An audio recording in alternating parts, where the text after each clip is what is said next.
بسم اللہ الرحمن الرحیم۔ حضرت ابراہیم علیہ السلام اور نمرود کی آگ۔ حضرت ابراہیم علیہ السلام کے والد کا نام آزر تھا۔ اس زمانے میں نمرود نام کا ایک کافر بادشاہ حکومت کرتا تھا۔ وہ اپنی جنتا کے ساتھ انصاف کرتا اور ان پر بہت خرچ کرتا تھا۔ ایک زمانے کے بعد وہ شیطان کے پھندے میں آ گیا اور پھر حکومت کرتے کرتے وہ خدائی کا دعوے دار ہو گیا۔ اپنے بت بنوا کر عبادت خانوں میں رکھوا دیے۔ جنتا کو آرڈر دے دیا کہ وہ اس کے آگے سجدہ کرے۔ ایک دن اس کے شہر کچھ جادور اس کے پاس آئے اور کہنے لگے کہ اے بادشاہ سلامت، اس سال اس شہر میں ایک ایسا لڑکا پیدا ہوگا جو آپ کی حکومت اور آپ کے دین دونوں کو تباہ کر کے رکھ دے گا۔ نمرود نے جب یہ سنا تو وہ بے چین ہو اٹھا اور اس نے درباریوں کو حکم دیا کہ اس سال جتنے بھی لڑکے پیدا ہوں انہیں قتل کرا دیا جائے۔ جب حضرت ابراہیم علیہ السلام کی پیدائش ہوئی تو ان کی ماں بہت زیادہ گھبرا گئیں اور رات کے اندھیرے میں اس بچے کو لے کر جنگل کی طرف چلی گئیں۔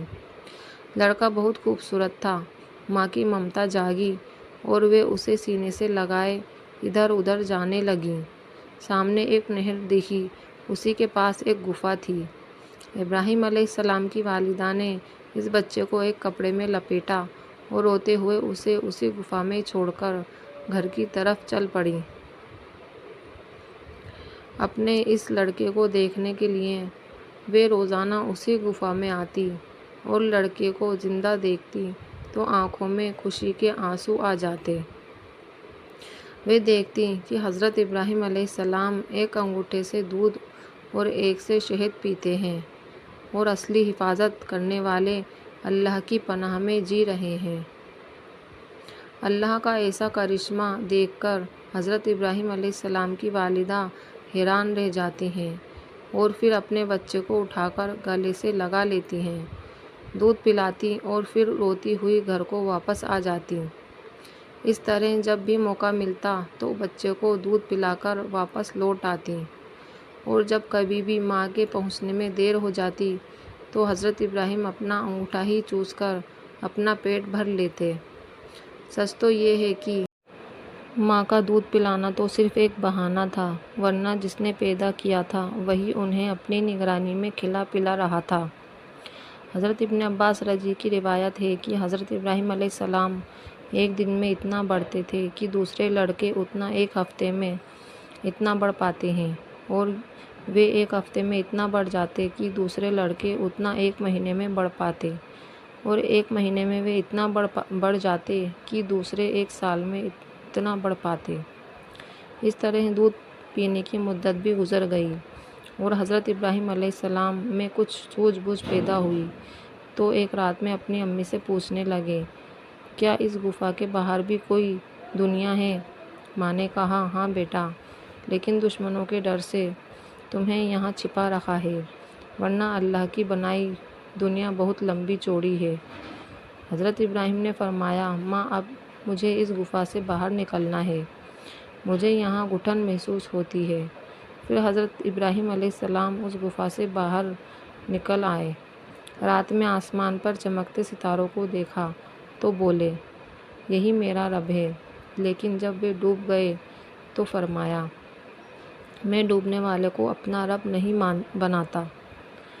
پھر جب چمکتے چاند پر نظر پڑی اور اس کی چاندنی میں انہیں مزہ آیا تو فرمایا،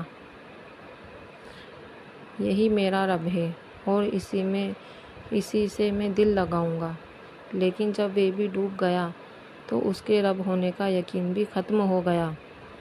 جب صبح ہوئی اور سورج کی کرنیں پھیل گئیں تب بولے، یہی میرا خدا ہے، یہی سب سے بڑا ہے، اس کی روشنی سب سے تیز ہے۔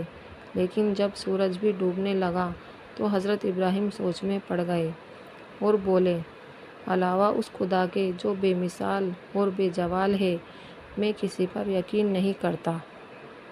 پھر حضرت ابراہیم علیہ السلام کو ان کی ماں گھر لائیں اور تمام باتیں ان کے باپ آزر کو سنائیں۔ آزر اپنے بیٹے کو دیکھ کر بہت خوش ہوئے، لیکن جب حضرت ابراہیم نے بتوں کو برا بھلا کہنا شروع کیا اور ان کے پوجنے والوں پر لعنت بھیجنی شروع کی تو نمرود نے حضرت ابراہیم کو بلایا حضرت ابراہیم نڈر ہو کر گئے اور قاعدے کے مطابق نمرود کو سجدہ نہیں کیا۔ نمرود نے بہت غصے سے کہا، تو نے مجھ کو سجدہ کیوں نہیں کیا؟ حضرت ابراہیم نے کہا، میں اللہ کے علاوہ کسی کو سجدہ نہیں کرتا۔ نمرود نے کہا، تیرا خدا کون ہے اور کیا کہتا ہے؟ حضرت ابراہیم علیہ السلام نے جواب دیا کہ اسی نے سب کو پیدا کیا ہے اور وہی مارتا ہے اور وہی جلاتا ہے۔ نمرود نے کہا، میں بھی کسی کو بھی مار سکتا ہوں اور کسی کو اور جلا سکتا ہوں، اس لیے ان سب کا خدا میں ہوں۔ پھر اس نے 2 ایسے قیدیوں کو بلوایا جنہیں سزا میں قتل کرنا تھا۔ ان میں سے ایک قیدی کو اس نے مروا دیا اور ایک کو آزاد کر دیا۔ پھر اس نے کہا، دیکھو ابراہیم، میں نے ایک کو زندگی دی اور ایک کو مار ڈالا۔ اب دیکھو، لوگوں کو زندگی و موت دینا میرا کام ہے۔ حضرت ابراہیم علیہ السلام سمجھ گئے کہ نمرود لوگوں کو بیوقوف بنانا چاہتا ہے، اس لیے حضرت ابراہیم علیہ السلام نے کہا، اے نمرود، میرا اللہ سورج کو روزانہ پورب سے نکالتا ہے، اب اگر تو سچا ہے تو اس سورج کو پشچم سے نکال کر دکھا۔ حضرت ابراہیم علیہ السلام کا یہ جواب سن کر نمرود اور اس کے درباری ہکا بکا رہ گئے۔ انہیں سمجھ نہیں آ رہا تھا کہ اب ابراہیم علیہ السلام کو کیا جواب دیں۔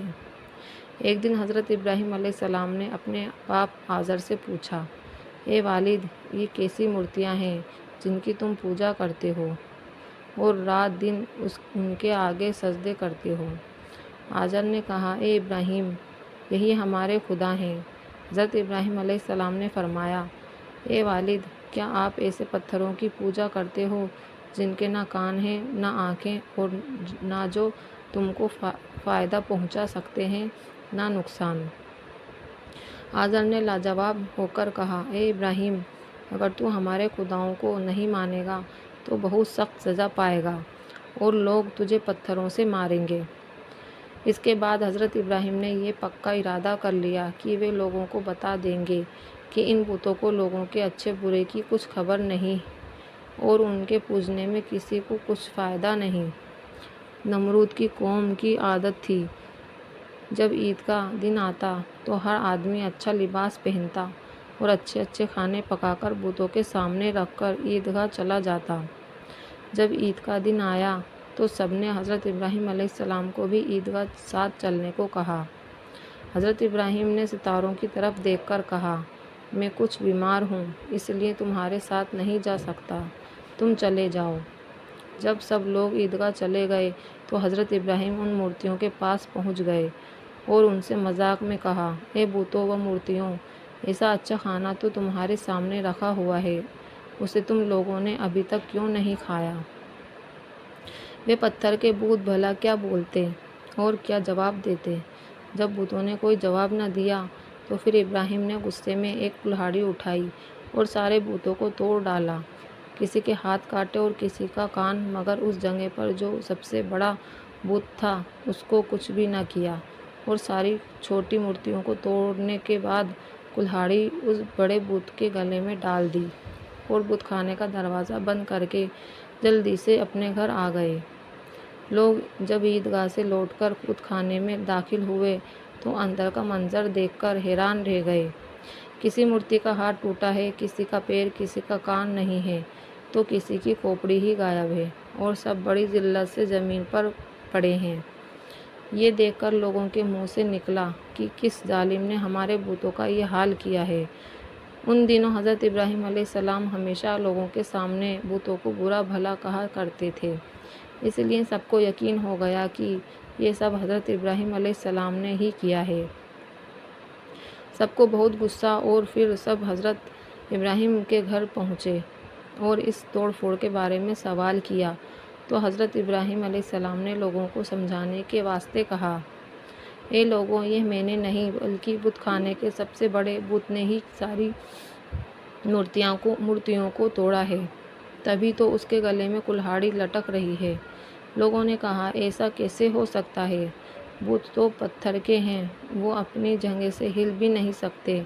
یہ سن کر حضرت ابراہیم علیہ السلام نے کہا، اے لوگوں، میں تمہیں یہی تو سمجھانا چاہتا ہوں کہ ان بتوں میں کوئی جان نہیں ہے، یہ سب پتھر ہیں، ہمارا اصلی خدا اللہ ہے، اسی کی عبادت کیا کرو، ان بتوں کی عبادت سے باز آ جاؤ۔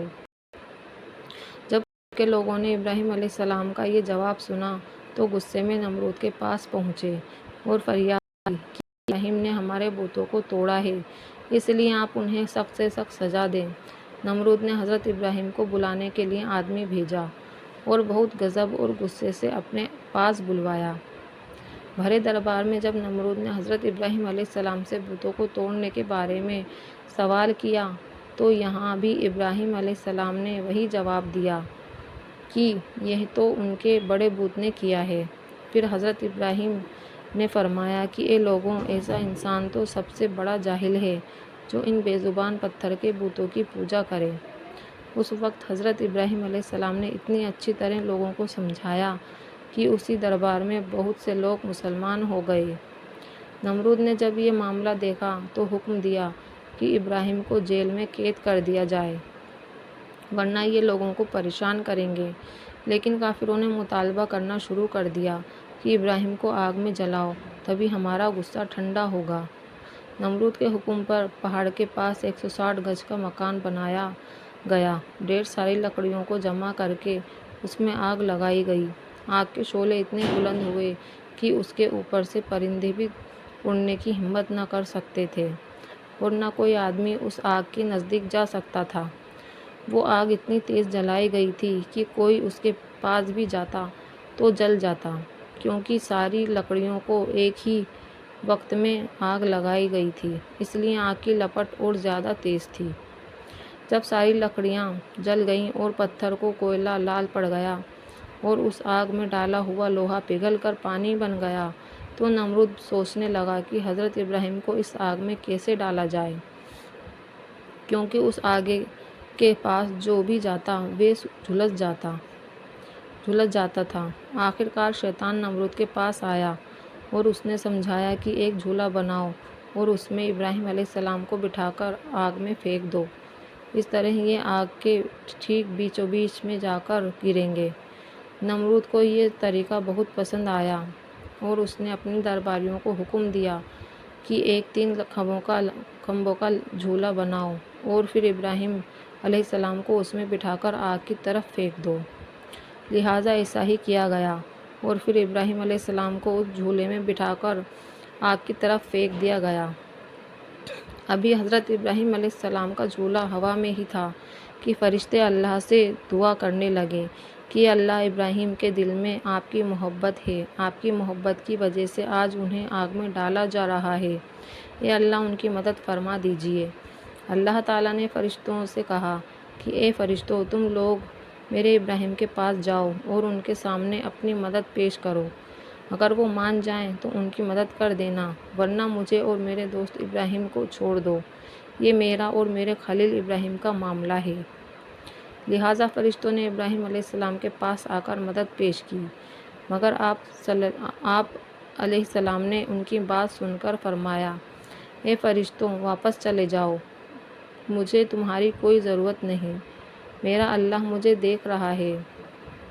پھر حضرت جبرائیل علیہ السلام حاضر ہوئے اور عرض کیا کہ اے اللہ کے خلیل ابراہیم، اگر آپ حکم دیں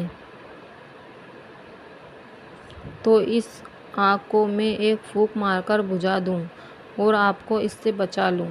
حضرت ابراہیم علیہ السلام نے کہا کہ اے جبرائیل، تمہیں اللہ نے بھیجا ہے یا تم اپنی مرضی سے آئے ہو؟ فرمایا، اے اللہ کے خلیل، ہم سب فرشتوں نے اللہ سے سفارش کی تھی کہ ہم سب آپ کی مدد کرنے زمین پر اتریں، تو اللہ نے اجازت دے دی اور فرمایا کہ جاؤ، اگر ابراہیم مدد قبول کر لیں تو ان کی مدد کرنا، ورنہ مجھے اور میرے ابراہیم کو چھوڑ دو۔ ابراہیم علیہ السلام نے کہا، اے جبرائیل، تم سب واپس چلے جاؤ، میرا اللہ مجھے دیکھ رہا ہے، وہ اچھی طرح جانتا ہے کہ اس کا ابراہیم آج کس حال میں ہے، میرا مالک اور محبوب جانتا ہے کہ مجھے اس کے نام پر آگ میں ڈالا جا رہا ہے، لہٰذا میں آگ میں جانا ہی پسند کروں گا۔ جبرائیل علیہ السلام نے کہا، پھر آپ خدا ہی سے سوال کرو اور اپنی مصیبت اس سے بیان کرو۔ حضرت ابراہیم علیہ السلام نے فرمایا کہ وہ خدا سب کچھ جانتا ہے، میرے کہنے سے کیا حاصل۔ اس طرح جب اللہ نے دیکھ لیا کہ ابراہیم توحید اور مجھ پر بھروسہ کرنے میں قائم ہے، تو اللہ نے آگ کو حکم دیا کہ اے آگ ٹھنڈی ہو جا اور میرے ابراہیم کے لیے ایک سلامتی کی چیز بن جا۔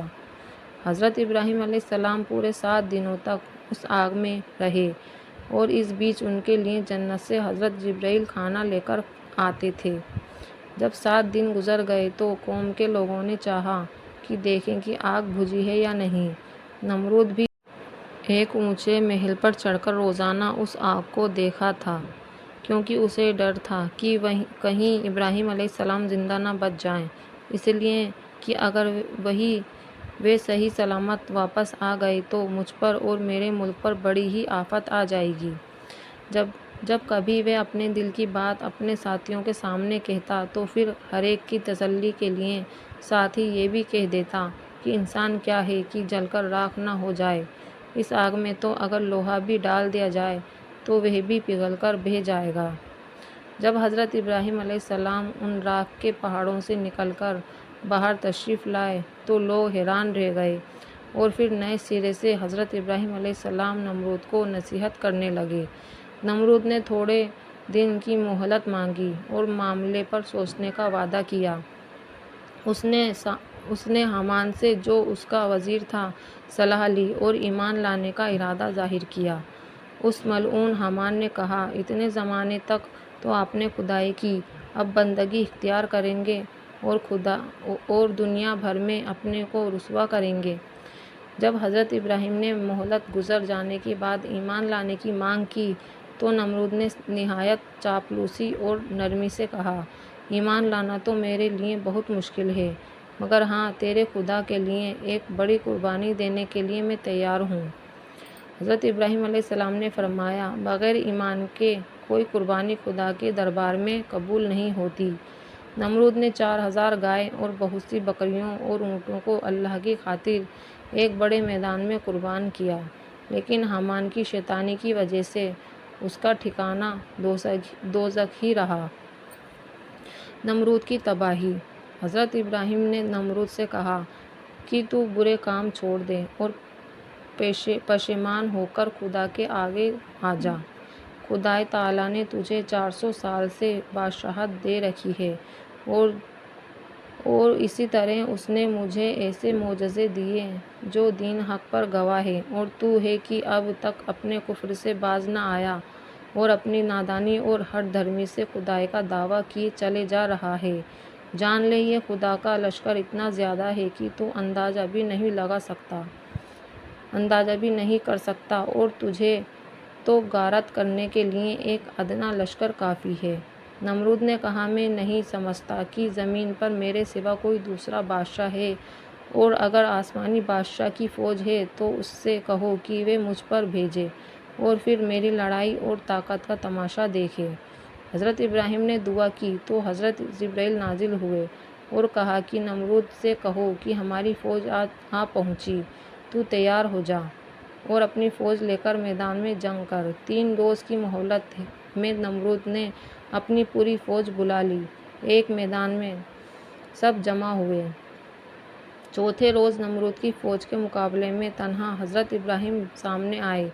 انہیں اکیلا دیکھ کر لوگوں نے کہا، ابراہیم، وہ فوج آسمانی کہاں ہے؟ اب تجھ پر آفت آنے میں کچھ بھی دیر نہیں۔ ابھی بات چیت ہو رہی تھی کہ ایک مچھروں کی فوج ظاہر ہوئی۔ وہ مچھر اتنے زیادہ تھے کہ ان کی وجہ سے سورج کی روشنی بھی چھپ گئی۔ نمرود گھبرا گیا، لشکر پر بھی حیرت طاری ہو گئی۔ نمرود نے حکم دیا، نکار بجا کر مچھروں کو بھگا دیں۔ جب مچھروں کی آواز کانوں میں آئی، لوگوں کے ہوش گم ہو گئے۔ تمام فوج گھبرا گئی۔ ایک گونج تھی، ایک شور تھا جو ابھرا آ رہا تھا، چھوٹا تھا یا بڑا، ہر ایک ہیبت الہی سے ڈر گیا۔ ایک آدمی پر لاکھوں مچھروں نے حملہ کر دیا۔ مچھر کیا تھے، ایک کالی بلا تھی جو سر سے پاؤں تک چمٹ رہی تھی۔ وہ مچھر لوگوں کو ایسا نوچ رہے تھے کہ لوگوں کے جسموں پر خون اور گوشت تک نوچ نوچ کر کھا ڈالا۔ ہزاروں آدمی اور جانور تباہ ہوئے۔ نمرود اپنے محل میں بھاگ کر عورتوں میں جا چھپا۔ اتنے میں ایک لنگڑا مچھر آیا تو مچھر تیزی سے ناک کی راہ سے نمرود کی دماغ تک جا پہنچا اور اپنی سونڈ کو اس کے بھیجے میں چبا دیا۔ نمرود کا سونا اور آرام کرنا سب حرام ہو گیا۔ وہ دن رات اپنا سر پیٹتا رہتا۔ جب تک لوگ اس کے سر پر چپل مارتے رہتے تو درد میں کچھ کمی محسوس ہوتی، لیکن تھوڑی دیر کے بعد پھر سے درد شروع ہو جاتا۔ جو بھی اس کی مجلس میں آتا تو اب اسے سجدہ کرنے کے بجائے اس کے سر پر چپل مارتا۔ اس طرح نمرود کو خدا کے غضب نے جکڑ لیا۔ 40 دن کے بعد وہ اسی درد کی وجہ سے ہلاک ہوا۔ اس کے بعد حضرت ابراہیم نے خدا کے حکم سے ملک شام کی طرف ہجرت کی۔ لوگوں کی نافرمانی کی وجہ سے انہیں یہ ہجرت کرنی پڑی۔ مصر میں انہوں نے حضرت سارہ کو اپنے ساتھ لیا۔ لوگوں نے مصر کے حاکم کو خبر دی کہ حضرت سارہ بہت خوبصورت ہیں اور اپنے خوبصورتی میں بے مثال ہیں۔ مصر کے بادشاہ نے درباریوں سے کہا کہ میں اس عورت کے ساتھ رات گزارنا چاہتا ہوں۔